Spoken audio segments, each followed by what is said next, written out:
Now the first thing you need to do is taking your pattern paper and then you take your sleeve length. This is just a basic sleeve length I am making, just normal basic measurement. You take your round armhole measurement and then the wrist, which is where the sleeve will be stopping, you take the measurement, and this includes both sewing allowance and every other thing you'll be needing. And make sure your paper is on fold, your pattern paper. So I'll cut this out now. Note, I'm not going to be cutting out any half inches from the front block like I normally do on my videos, on my sleeve videos tutorial.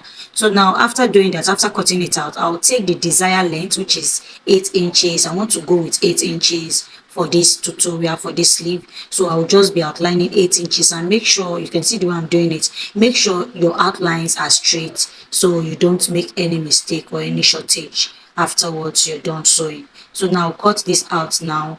And to get the form of the sleeve, you will need to do splashing and spreading method, which I'll be showing you shortly. Before doing that, you will outline maybe 1 to 1.5 inches in separation from the starting point, which you can see me doing right now. So I'll outline this around the old patterns before, spreading it. After getting the outlines, the next thing you do, you can see the way I folded it back.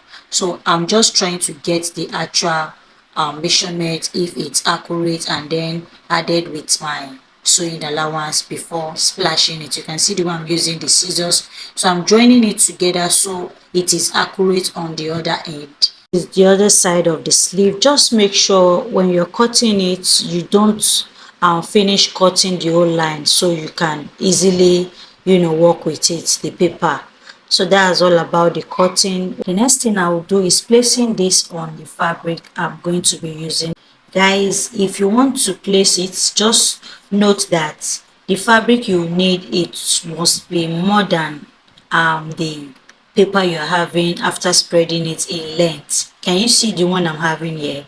I have a lot of space at the upper end there, so you can easily get your pleats done without any issue. So I'll go up by some few inches. You can go up depending on how high you want your pleat to be. You can see the way I'm doing it. So depending on how high you want your pleat to be at the edge of your shoulder line, that is the fabric you should place under your pattern paper. I hope you understand what I just explained now. I will take my measuring tape, measuring it to this middle part, because that is the mid part, and also be taking this other side to know if it's accurately measured, because I use my free hand in doing that.